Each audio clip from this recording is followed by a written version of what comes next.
her. Here's the first case. This is the first case. The Hickory Ponds. Oh, is it? No, it isn't. Yes, it is Hickory Pond. Yeah. Yeah, it is. So this is all Hickory Pond. Yes, So, can I ask why I'm just seeing this now? that's how we always deliver it. Oh, I already have this stuff though, right? I don't know if you do or not. I'm going to call the CBA board meeting to order at 7:03. And we'll start with the saluting of the flag. Everybody rise, please. I pledge allegiance To the flag of the United States of America and to the republic for which it stands, one nation, under God, indivisible, with liberty and justice for all.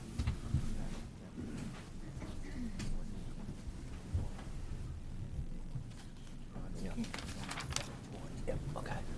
At this point. At this point, right. Okay. All right. In the absence of a regular board member, Scott Quinley, who is away on personal business, I'm going to appoint Kay as a alternate, as a voting member for this evening. For now, the applicant is Hickory Pond Partners, LLC, Bossinger. And who's representing? Mr. Chairman, we got, Oh, I'm sorry. Excuse me for a second. We have minutes. well, we have Yeah, and I'm going to go into that, but I want to. three of the members. Right. Okay. Yeah. The other thing I also, it's been brought to my attention that we only have, and this is going to be up to the applicants to decide this, we only have a three-member board. If you would prefer to wait until there's a four-member board, okay. We- And if you'd rather wait until there's a full member board here, you can do so. So the option is yours at this point. I just appointed one, so we had three, now we have four, and we usually have five, and one alternate, yeah. Are you asking the question? Yes, I am asking that question. Is this legally a quorum? Yes. We just need three. Well, you have four now, she's, On behalf of Hickory Pond, we would like to proceed. okay. Before you do that, I want to just go over the minutes of, and in fact, do we have enough people here who were at that meeting on June 18th, was it? Erica, is it June 18th? Yeah, June 18th. Yep. Let's see, Peyton, you were here, I'm here, Scott's not here, Roseanne's not here, Richie, you were here. So we have 1, 2, 3. We have enough to, Yes, we have. yeah, we do, yeah, we have enough. All right, do I have a motion to accept the minutes of the meeting of June 18th, '07? I'll make a motion to accept the meeting of June 18th. The meeting, 2007. I'll second that. okay? All those in favor, signify by raising your right hand, aye? All right. You can't vote, you wait here. Oh, all right. Okay, not a Thank you. problem. Any, were there any questions? I meant to ask that first. Were no questions on it? Okay, It's all cut and dried. yeah, it was. Can we have a motion to accept it? Seconded? No changes? Okay. Now, let's look at this. POS. Sue wanted to get 3 of these at a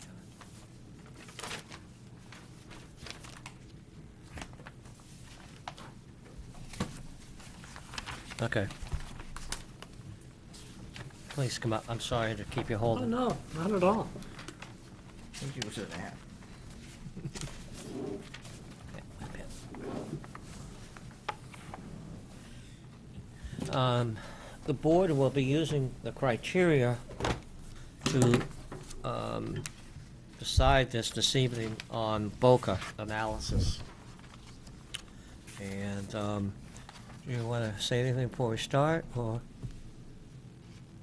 Mr. Vincent? Yes, just to read it into record. The Hickory Pond Partners LLC, Bossinger, 2006 Family Trust, Elliot and Sandra Bossinger.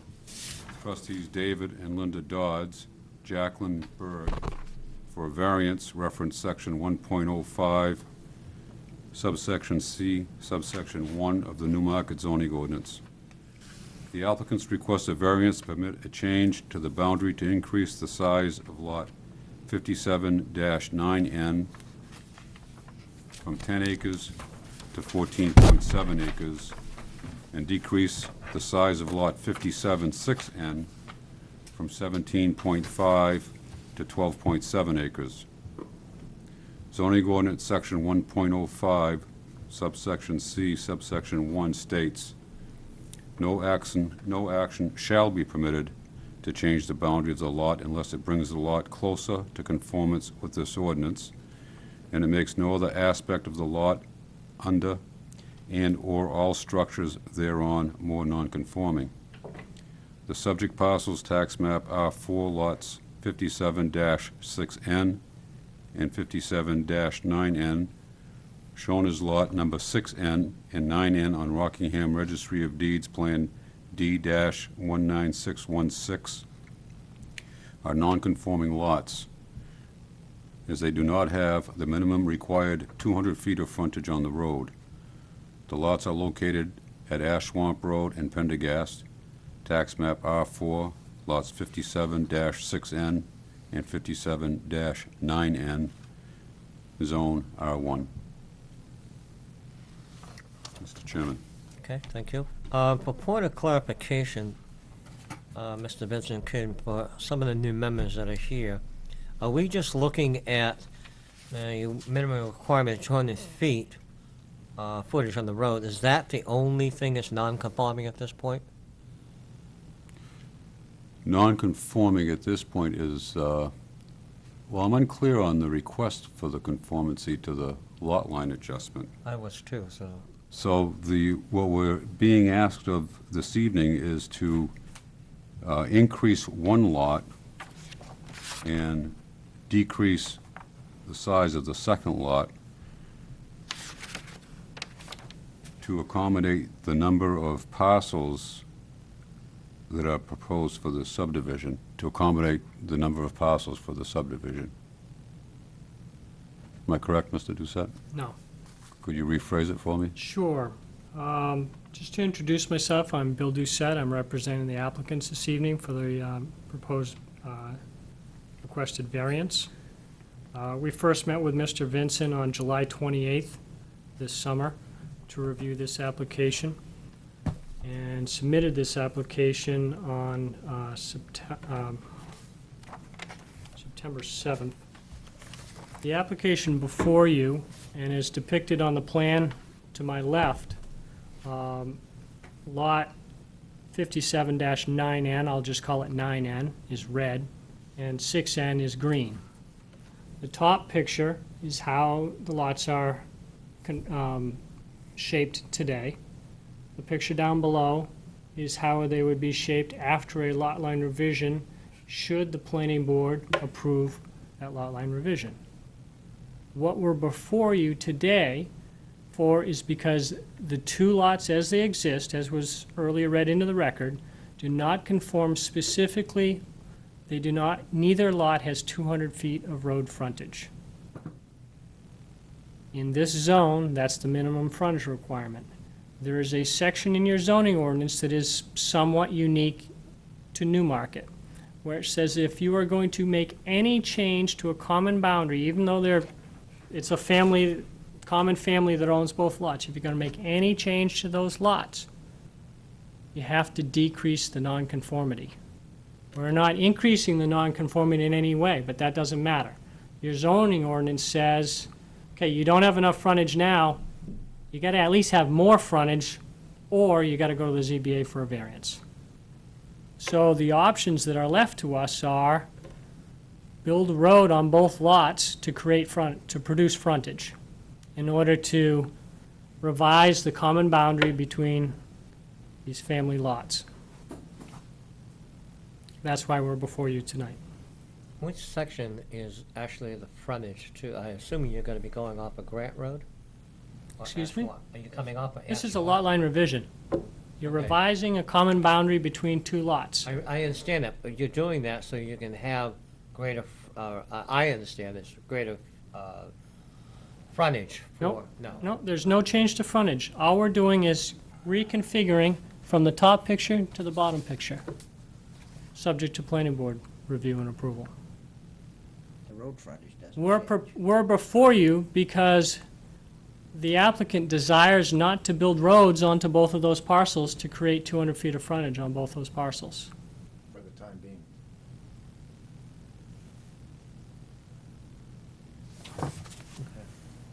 You're following that? The, what does the application read in section 1?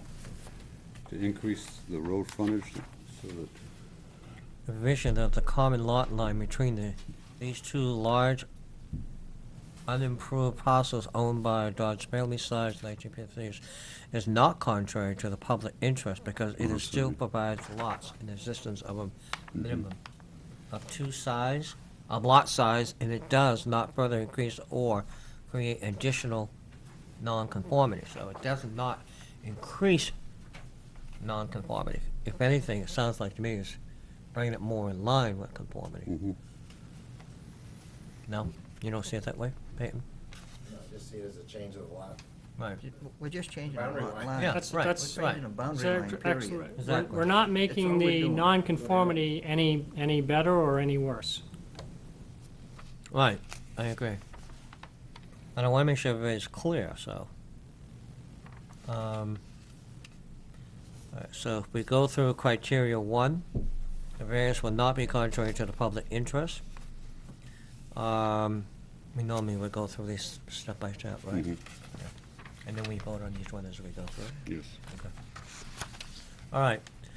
Criteria 1, the variance will not be contrary to the public interest. A revision 2, the common lot line between these two large unimproved parcels owned by the Dodge family since 1953 is not contrary to the public interest because it is still provides lots in excess of a minimum lot size, and it does not further increase or create any additional nonconformity. Any questions on that? No questions, Mr. Chairman, but I suggest you open it up to the public in Yeah, case there's... I will as soon as.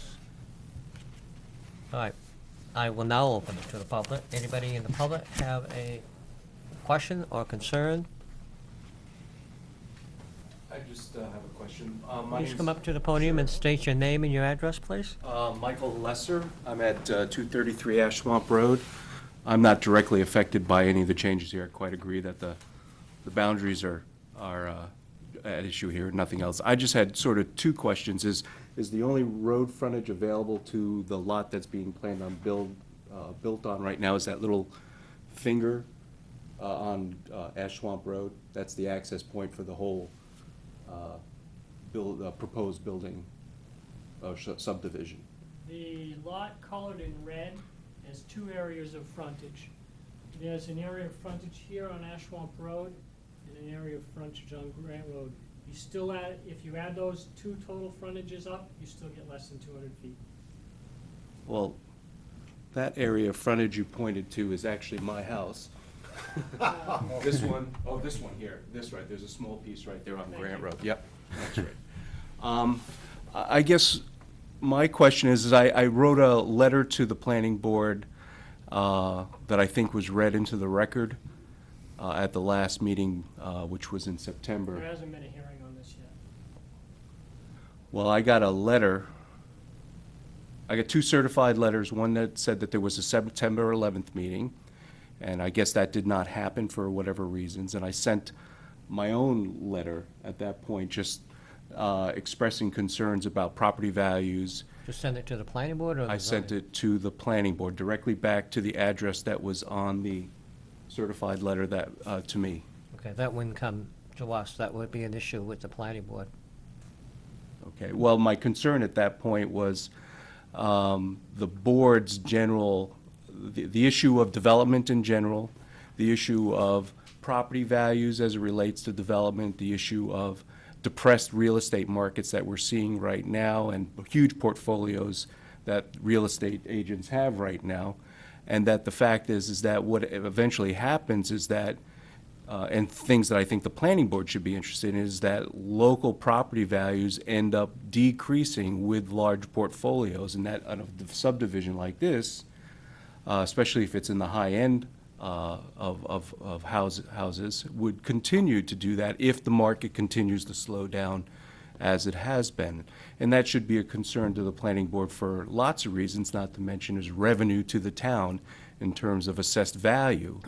And so that's, I wanted to hear, the tenor of the letter was not that the property owners don't have the right to do this, and that it's totally within reason, et cetera, but I wanted to get some feeling from the planning board, what's the sense of Newmarket as it relates to. Okay, can I interrupt you right there? Sure. I'm not sure if you're confusing us with the planning board. We're the zoning board. Zoning ZBA. board. Planning board is totally separate from us. They make their own decisions there. All he's asking for tonight is a adjustment of the boundary line, lot line. Right, but that's, did the zoning board or the planning board send out the certified letters related to this meeting? Would have to be the planning board, because I didn't authorize anything, and nor was I informed of that being I've done. got two maps and two sets of, for Right, you could've both, for a gotten that meeting one. tonight. Does it say on there October 1st meeting? I'm sure this meeting was noticed. Yeah, Or okay. October's. Well, you probably were notified, sir, because you're on the butter. Right, exactly. Right. I'm assuming that that's Right, the so case. you're allowed to come here, but the issues I think you're bringing up are more related, Yeah. are more related to the planning board as opposed to us. Okay, so you're just going to evaluate the legal aspects of the request? For what he's here for now. is Right, the- and then once it, if it gets passed at this particular board, it goes to the planning board at that point? Yes, it goes to the planning board. And then they make a final decision? What they're doing is due diligence. They know what they have to do prior to going to the planning board. That's why they're here this evening before us. Okay. So when they go to the planning board, they'll be able to say to the planning board, well, We've the already planning board been to will the ask, zoning have you board." gone to the ZBA board? And they'll Right. be able to say yes, and whatever the outcome of that will be, after tonight, they'll be able to report that. Okay, fair Yeah. enough. Thank you. You're welcome. Any other public comments? If none, I'll close that. Public comment is closed. You Okay, wanna vote on the- yeah, I want to vote on this. Is this?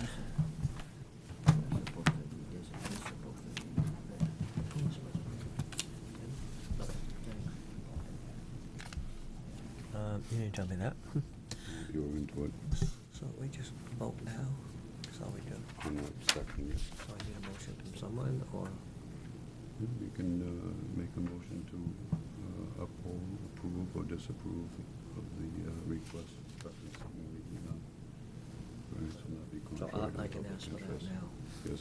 Okay. I will entertain a motion for the variance. Will it not be contrary to the public interest? Somebody want to make a motion on that? Mr. Carr?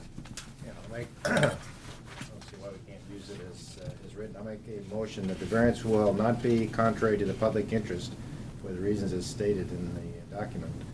And that is a revision of the common lot line between these two large unimproved parcels owned by the Dodds family since 1953 is not contrary to the public interest as evidenced tonight, because it still provides lots in excess of the minimum lot size, and it does not further increase or create any additional nonconformity.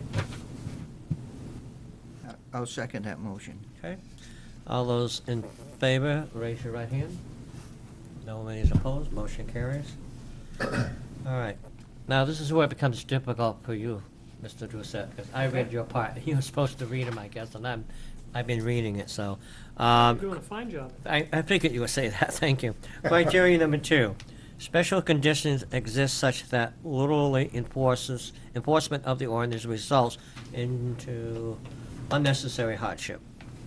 B, applicant seeking area variance based on Boca analysis.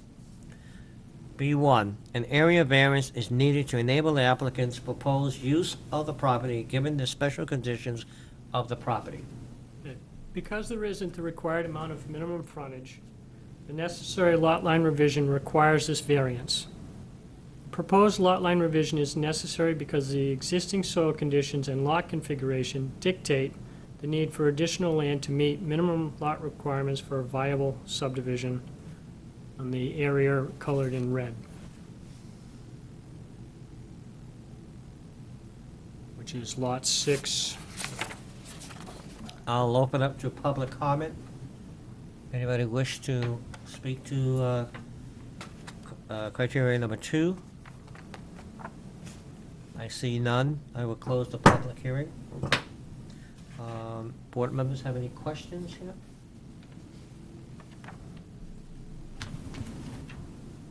You basically have to take the statement without knowing any details of what Yeah. is being, Right. I guess Referred to. one of my questions would be, what are the soil conditions? Is that relevant to us at this point, or, I think it may provide more information Yeah. than we need to know. And wetlands map. I'd be happy to just talk with you a little bit about the soil conditions. If you could before you do we have a wetlands map here somewhere? overlay or. So that's something that would definitely help Yeah, us they- when we look at that. As a matter of fact, Here's the adjustment. well, what I have is the plan of record, and Mr. Vincent has that as well. Is that the one dated August 31st, 07? No, it has a D19616 on the bottom. It's a registry plan. Okay. And on that registry plan, you'll see a stream bisecting the property from north to south, just to the west of the common boundary line. So up here, on this plan, it's about where my pen is. There's a stream that goes right through here, and it's fairly level ground there, and the wetlands spans on both sides of that stream a fair amount. You're seeing 50 to 60 feet off that stream. So it looks like you'll be, on the red on the bottom, you're coming into that wetlands. Yes, it is. Yep, but what the statement was is that it is not viable to have a road through here, and I can look at my notes here.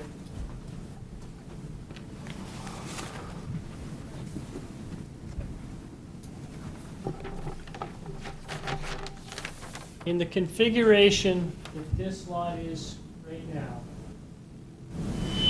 you cannot do a viable subdivision because it doesn't have enough upland to support the lots that the road would cost. So you need to get some upland here, and you need to get some upland here. And then there are different calculations when you're calculating minimum lot size in Newmarket.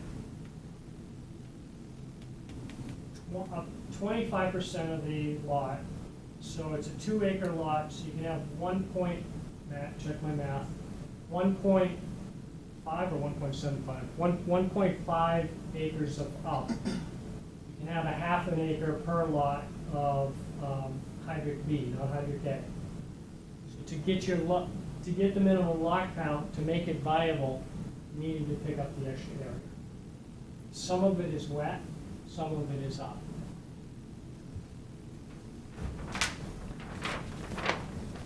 Okay, thank you.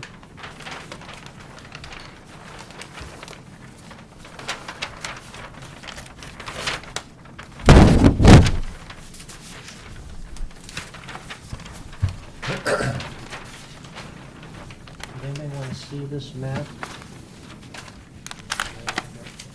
Could I ask a question? You certainly can, Ken. I took a ride out around there today. I could see where Grant and Pendergast come. Where does Pendergast meet Ash Swamp? Where is that point? I'm not sure I understand the question. Well, it says that, It I mentions think she Penn. wants to know where the land abuts Pendergast. Yeah, It'd be yeah. down Okay. in that cul-de-sac on the Right left-hand here. side. The cul-de-sac of Pendergast is right here. yeah, So the road comes off from Grant Road. Grant Road. Cul-de-sac's right here. yeah, And there's a On the subdivision plan of the Pendergast subdivision, there's a 50-foot strip, and it's depicted on your tax map as well as a portion of Pendergast. That portion was never built off that cul-de-sac, but that abuts this lot. Okay. So that's the access to the green lot. Yeah, and I can't tell you definitively whether it's the frontage for the green lot right here, this 50, or is it at the edge of the cul-de-sac? Regardless, it doesn't have 200 feet. But, Mr. Chairman, Yes, go ahead. this seems kind of a silly question, or maybe it does, maybe it doesn't. As it currently exists, you don't have 200 feet, even in total, or maybe if you include the Pendergast, maybe you do, but it's two different lots. Two different lots, yeah. But if you're gonna put a subdivision in, and you're gonna have a road into the subdivision, assuming that road meets whatever road requirements are, now you have a whole different road for frontage to be taken off of, and the whole thing kind of disappears. Is that? That would be my impression. I don't think that's our. I didn't No, make. I know that's nothing for our concern, Yeah, but I didn't go there because that seemed to be That's the putting the next cart step. before the horse a bit. So you are That gonna, would be predicated on, several Yes. planning board Understand. steps. so you are gonna have two roads in there. No? Just If they a come in- road. I didn't want to get into that. Yeah, that's. That's not what we're yeah, here for. We're getting We're ahead of just it. here to do that. I know, I lot line. understand. The lot line. Nothing else. Calm down, Rich. We need to ask questions. We're all new with this. You've been here probably, 15 years, and that's good. You can help us, but I think if they have questions, I want them to ask them. Okay. Based on criteria number 2, I'll look for a motion to either accept it or deny it. I'll make a motion. That's B1 you're talking about. Yes, B1, yeah, on the criteria 2, I'll B1. make a motion that an area variance is needed to enable the applicant's proposed use of the property, given the special conditions of the property, because there isn't the required amount of minimum frontage necessary for the lot line revision, where 200 feet is the minimum. Second. Okay. Any questions? All those in favor, raise your right hand. Aye. Motion carries. Okay, we're still under B, but B2. The benefit sought by the applicant cannot be achieved by some other method reasonably feasible for the applicant to pursue, other than an area variance. In essence,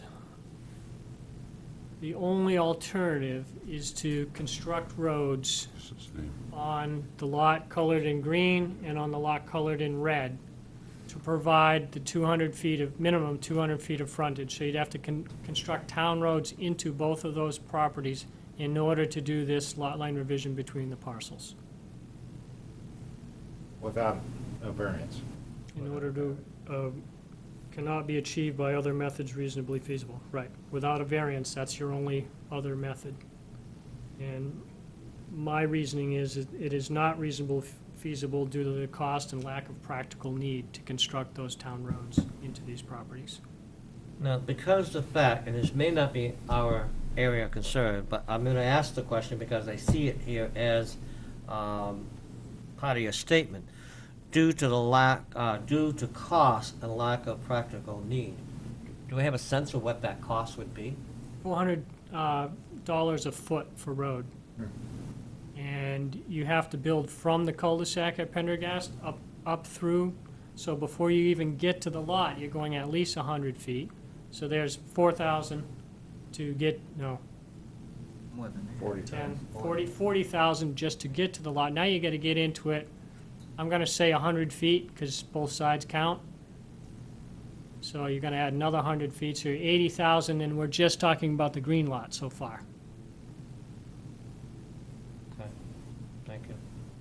I'll open for public comment under B, applicant seeking area variance. B2, any public comments? Anybody in the public want to address that? I see none. Close public comment. Board members, anybody have questions? At this point, I will accept a motion for acceptance, or, actually, I should be asking you, do you have any questions? No comments. Okay. Looking for a motion, folks. Well, I'll make a motion that the benefit sought by the applicant cannot be achieved by some other method reasonable, feasible for the applicant to pursue, because it's necessary to avoid an undue financial burden on the owner. Do we have a second on that? Second. Okay, you can also, chime in. Okay, thank you. Okay, all those in favor, signify by raise right hand. Aye. Motion carries. Criteria number 3, the variance is consistent with the spirit of the ordinance. You address that? The spirit of the ordinance is to promote decreasing nonconformities in lots. This goes a step further than many ordinances that require no increase in nonconformity. In many cases with a lot line revision, there is an opportunity for the landowners of the lots to balance needs in such a way to address owners' needs and accomplish the ordinance's goal. This is not the case here, but granting this variance will result in no change in the conformity of these lots than exists today.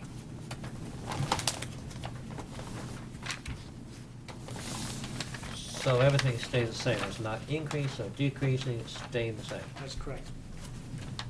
Okay. I'll open it up for public comment on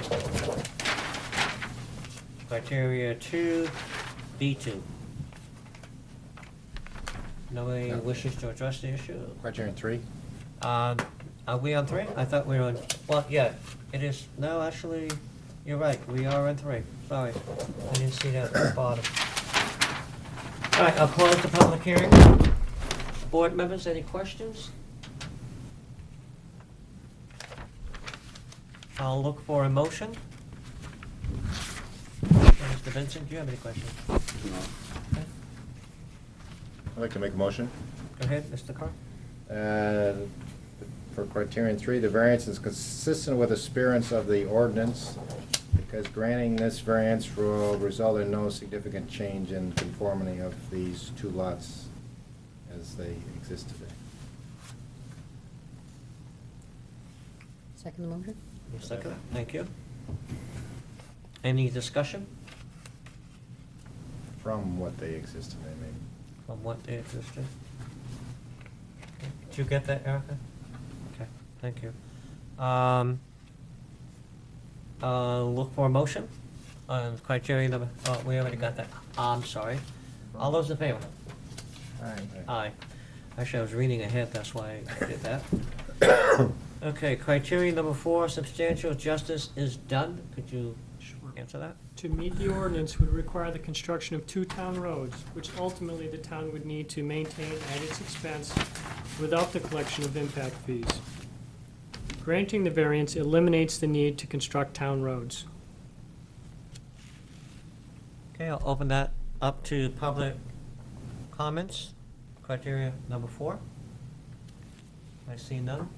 Close the public hearing. Board members, any questions?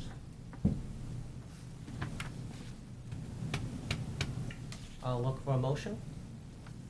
I'll make a motion that substantial justice is done because the town will collect impact fees and additional taxes. I'll second it. Okay. All those, any further discussion about it? All those in favor, signify right hand, aye. Aye. Aye. Motion carries. And criteria number 5, things be quite lengthy. The value of surrounding properties will not be diminished. Can you address that, please? In 1953, John and Helen Dodds purchased what was known as the Burley Farm. This included land on both sides of Grant Road. Several lots have been subdivided off, which include tax map R4, lots 57-1, 57-3, -4, -6, -8, -9, -10, 11, 12, 58, 59, 60, 61 through 66. This accounts for all the abutters to the subject parcels on the east, south, and west. These lots have provided home sites for many citizens of Newmarket. The two subject parcels are still in the Dodds family and were last conveyed in 1989 per the plan entitled Plan of Subdivision for John and Helen Dodds. Signed by the planning board and recorded at the registry is D 19616. Back more than 20 years, there are plans of record that indicate the planning board has approved changes to the two subject parcels.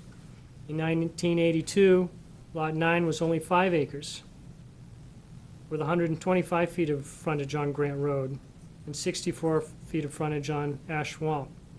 The 1989 increased it to 10 acres and decreased Lot 6 to 17.5 acres, which is how they stand today. The owners intend to swap land to increase the size of Lot 9 to 14.97 acres. The proposed lot line revision simply results in two lots today, one being 10 acres and one being 17, to in the future, one being 13 acres and one being 14 acres. Thank you. Any public comments? I'll open up to the public. I see none. Public hearing closed. Board members have questions? Mr. Vincent? No? Thank you. Okay, I'll look for a motion.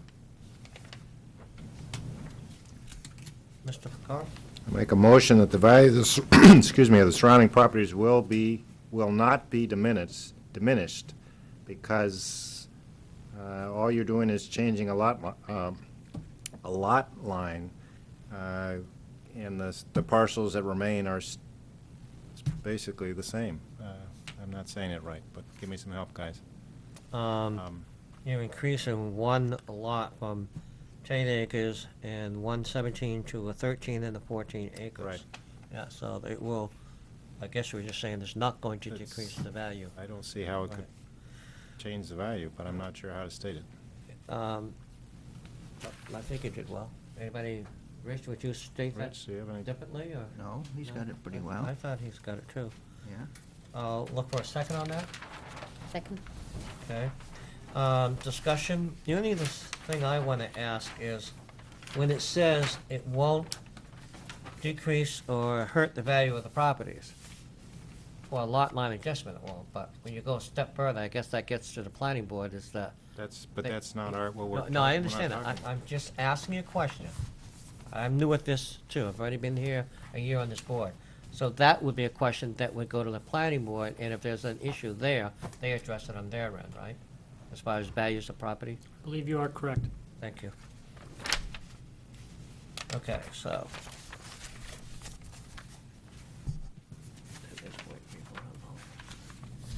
You need to vote? Oh, Yeah, We're gonna vote on that. I'm asking him a question, Okay. please. Bear with me, folks. Mhm. But then we're gonna do this one now, Yeah, and then we we vote vote on the on whole thing. Thank you. All those in favor, please raise your right hand, signify aye. Aye. Thank you. Okay, the question I was asking, because again, I'm new at this, is at this point, where we've accepted all 5 criterias, then we gotta vote on this as a whole.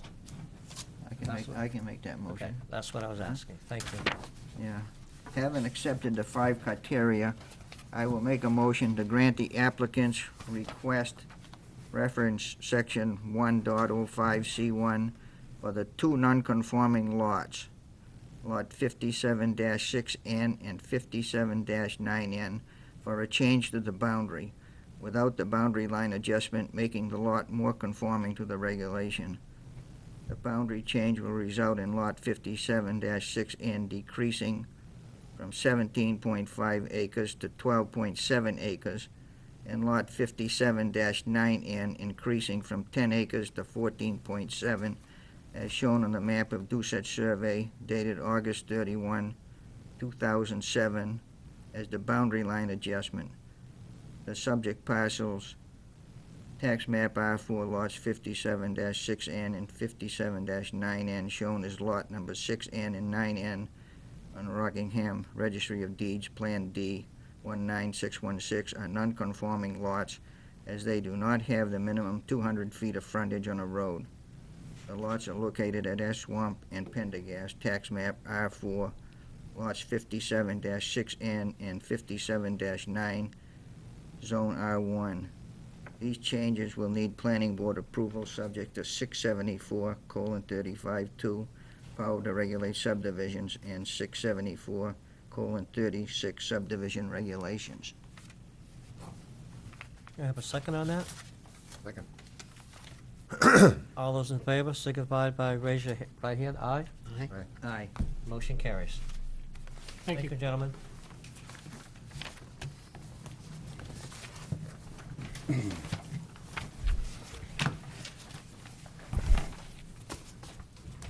Okay. Second case before the ZBA this evening is that of Mark and Mary Johnson for a variance. That should read a special exception. Are they here? Reference section 1.05B.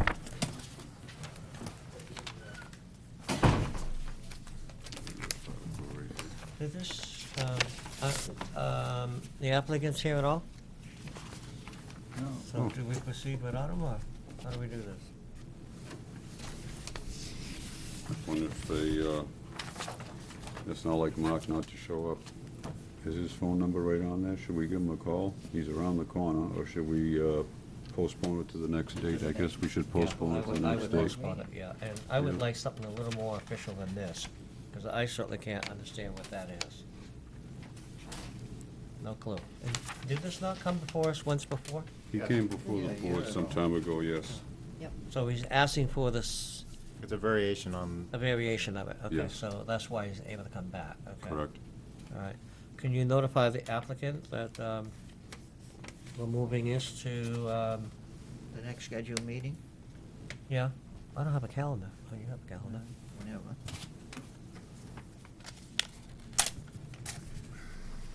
If I might add, Attorney Bates will be here October 25th. So that puts us in a 30-day Oh, window. okay. Yeah. September, October 20. Well, do we have to comply with a 30-day window when they didn't show up? Well, that Well, ain't 30 days. Today's October 1st. Right. No, he's saying we have to, because the timeline to address the issue. However, does that clock not start again because they did not show up? So if they come back in and ask for a reschedule, do we have to do it within the 30? Or Yes. or does the 30-day clock start all over again? That's my question. Yes, it would. What? Answer. Under any situation, if you postpone it, you would postpone it within 30 days, or if they ask for another hearing, it would be 30 days from that point of request. So 30 days would apply to either. So it's not within this 30 days, it's a new 30 days starting? Yes, Okay, that's my question. yes. Okay. What is the 25th on a Monday? Monday? no, that's all. No, this is the Thursday. 29th. September, go to the next, We're in turn October. the page. We're in Is that October. Yeah, we're in Yeah, October. okay. Question, Mr. Chairman? Yes. Should it be our responsibility to do this when the applicant doesn't show up? No, that's what I'm saying, is that I think the applicant should come back in. If there was a notice that something happened at the last moment, then we could say, yes, we'll do that, we'll work with you. But when the applicant doesn't show up, and there's no reason, no call or anything, I'm going to say this is open-ended until the applicant comes back and asks for a hearing. I think in the matter of renoticing, I think it's been customary that the board is given the consideration to just postpone it to the following scheduled date, Right. rather than get involved with the additional Yeah. fees Right, and notifications. exactly. And I think that's where you were coming I'd from. like to make a motion, though, Okay. that we'll schedule this application to the next scheduled meeting we have. Right. When- So- Whenever Dan sets it. All right, so what if we don't have, that's my question, is what if we don't have one until December? Well, then Dan would have to schedule it within 30 days, I would think. Looking at this, I think it was the 15th that I spoke with Attorney Bates about, that he could be here at 4:30 on Monday afternoon, the 15th. So if you'd like to follow that meeting with Attorney Bates to schedule a ZBA meeting, we could follow through from Yeah, that works. Attorney Bates to the ZBA meeting. How's the board feel about that? That means a meeting from 4:30, and if the applicant comes in at 7, you're here from 4:30, probably until about. Well, maybe about Dan 8 can o'clock. talk to the applicant, and he might want to Yeah. come in at 6, Mhm. if we're all Right, here. that's what I'm wondering, You Jim. know? Yeah.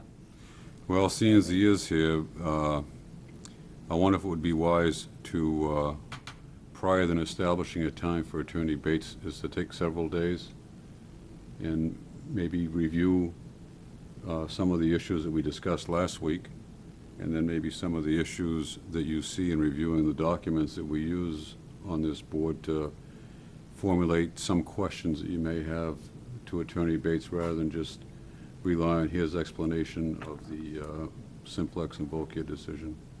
And that's all that I have really spoken to him about, was his presentation for those documents to review. Wasn't there a third thing we wanted him to address? The responsibilities of a zoning board? We addressed it as part of the master plan, but in Mhm. general. Yep, general, I'm sure he could use up that time. Right. All right, so there would be 3 things. Can you ask Sue to set up that agenda and do a public notice? And that the rest of this board has ample time. So Does he have a minimum amount of time that he needs to speak, so to speak, for his billing? he didn't comment to that. Now, he's going to be in the area, or we're requesting him to be in the area for that day? We're requesting him. Okay, initially, we were asking, when do you think you're going to be in the area, and that's when we were gonna set Mhm. it up. He can't foresee that. Oh, okay. Okay. So we have the Simplex Boca, and Bulkhead decision. in general We have general rules, I guess, or something, you would call it. generalities for the ZBA. What was the third item? Well, that is it, you know, I kinda listed Boca and all that stuff. Okay. Does anybody else have anything here they would like the board? Yes. Uh, I'm sorry. Yeah, just a Mr. second, Chairman. so I can get everybody, so we can get this agenda down and get it, so it's taken up. Does anybody want anything else added to this agenda for October 15th for discussion with the attorney? No? Okay. I think it might be wise just to go through the criteria, and maybe just have some conversation on the criteria Okay, that we use. makes sense. All right. All right, and we should get something this week probably in the mail on that. You know, As the an agenda. agenda, yes. As an agenda. item, Yeah, as soon as Susan okay. can print that out. And how are you doing with the request that was made of you last Monday when we had a workshop for items to be photocopied and various things? Now you gotta add to your list a book for Kay. Yep, Richard brought in the decision on the Bokia and Simplex, so you have that before you. Okay, but wasn't there some stuff that you were gonna photocopy for us? That And was it. No, he's got some stuff in mind. He needs to photocopy. And I can't remember now because it's on your desk buried somewhere, so we'll never see it till spring. I'll So, look back at my notes Right. from, that was from last week's meeting? yeah, last Monday. All right. Yeah, and I think there was something you were gonna get for Kay also, and I can't remember what, in addition to the Boca thing. All right. I will allow you to speak if you would come up to the mic and address who you are and where you live.